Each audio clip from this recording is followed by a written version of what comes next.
किशोरावस्था को गंभीर उथल पुथल की अवस्था कहा जाता है। स्टैनले हॉल, स्किनर, ब्रूनर, बांगले। किसने कहा है? तो ये स्टैनले हॉल ने कहा है। हम चले जाएंगे विकल्प ए के साथ।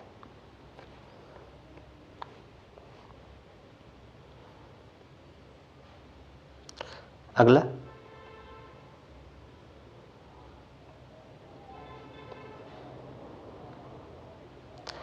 मानसिक आयु, वास्तविक आयु, गुणे 100, सूत्र का मापन किया किसने? अर्जित ज्ञान का, बुद्धि लब्धि, आयु या लंबाई, किसका मापन होता है? तो ये होता है आपका आईक्यू का। आईक्यू बराबर मानसिक आयु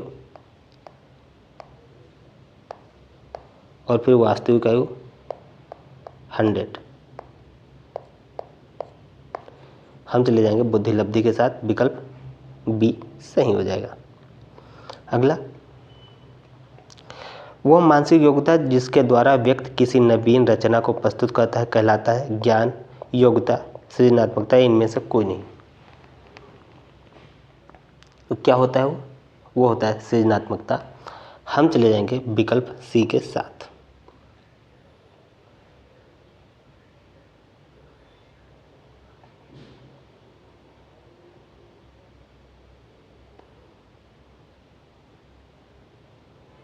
अगला, शारीरिक रचना, बुद्धि, रुचि, व्यक्तित्व आदि में से व्यक्ति का दूसरे व्यक्ति से भिन्न होना कहलाता है सामूहिक भिन्नता, बौद्धिक भिन्नता, शारीरिक भिन्नता, वैयक्तिक भिन्नता। तो ये होता है आपका वैयक्तिक भिन्नता। हम चले जाएंगे विकल्प डी के साथ। अगला, संज्ञानात्मकता क्षमता की कमी से व्यक्तित्व को कठिनाई होती है। शारीरिक विकास, बौद्धिक, व्यावसायिक या समायोजन में कहाँ पे समस्या आती है? तो ये होता है बौद्धिक विकास में। हम चले जाएंगे विकल्प बी के साथ। अगला, सिगमंड फ्रायड द्वारा प्रतिपादित व्यक्तित्व विकास के सिद्धांत को कहा जाता है, क्या कहा जाता है? साहित्य विकास का सिद्धांत, भावात्मक, मनोवैज्ञानिक, मनोविश्लेषणात्मक सिद्धांत या ज्ञानात्मक सिद्धांत? तो सिगमंड फ्रायड के सिद्धांत मनोविश्लेषणात्मक होता है। हम चले जाएंगे विकल्प सी के साथ। अगला,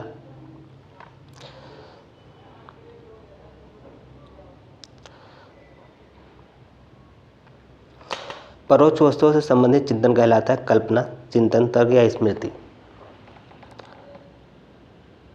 कौन सा विकल्प सही हो जाएगा? तो यह हो जाएगा स्मृति। हम चले जाएंगे विकल्प डी के साथ। अगला, किसी के द्वारा भिन्न परिस्थितियों में समायोजन कहलाता है शारीरिक स्वास्थ्य, संवेगात्मक, मानसिक या उपरोक्त सभी? तो यह हो जाएगा आपका उपरोक्त सभी। हम चले जाएंगे विकल्प डी के साथ। अगला, किसी समस्या का समाधान करने के लिए गत अनुभवों को नए ढंग से समायोजित किया जाना चाहिए, किया जाना कहलाता है तर्क, चिंतन, कल्पना, स्मृति? तो वो तर्क कहलाता है। हम चले जाएंगे विकल्प ए के साथ। अगला, अगला है सीखने की मात्रा।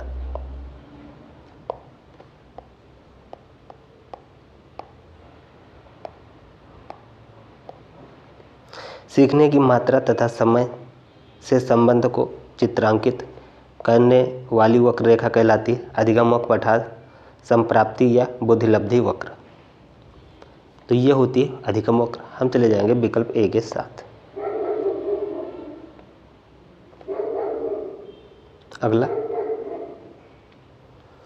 जब कोई बालक सीखने को तत्पर होता है तब वो चीज़ों को जल्दी सीखता है। यह कथन थार्नडाइक के सीखने के नियम के अंतर्गत आता है प्रभाव, तत्परता, अभ्यास या इनमें से कोई नहीं?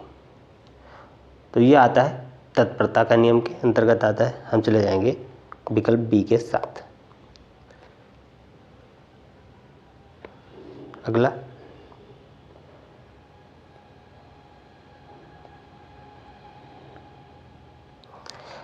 सीखने के किस सिद्धांत के अंतर्गत व्यक्ति संपूर्ण परिस्थिति के प्रत्यक्षीकरण के आधार पर सीखता है?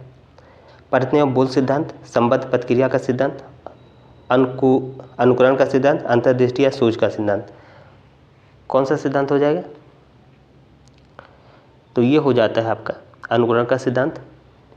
हम चले जाएंगे विकल्प सी के साथ। अगला, वे प्रेरक जिन्हें व्यक्ति अपने प्रयासों से प्राप्त करता है कहलाते हैं अर्जित, जागृत, निर्देशित या व्यवहार को परिचालित प्रेरक। कौन सा विकल्प सही हो जाएगा? तो ये हो जाता है अर्जित प्रेरक। हम चले जाएंगे विकल्प ए के साथ। अगला,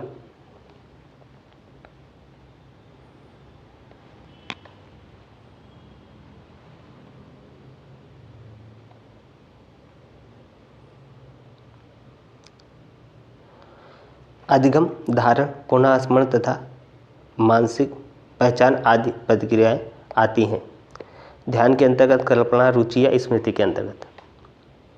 किसके अंतर्गत आती हैं? तो ये आती हैं स्मृति के अंतर्गत। हम चले जाएंगे विकल्प डी के साथ। अगला, वह प्राप्तांक जो किसी प्रदत्त को दो बराबर भागों में बांटता है क्या कहलाता है? समानांतर माध्य, माध्यिका, बहुलक या उपरोक्त सभी। कौन सा विकल्प सही हो जाएगा?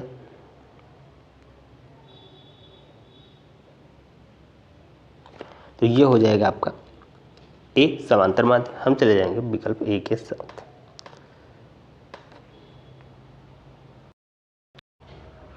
आप लोग कमेंट करके बताइएगा ये क्लास आप लोगों को कैसी लगी। इसे लाइक करें, शेयर करें और चैनल को सब्सक्राइब करके बेल आइकन दबा दें।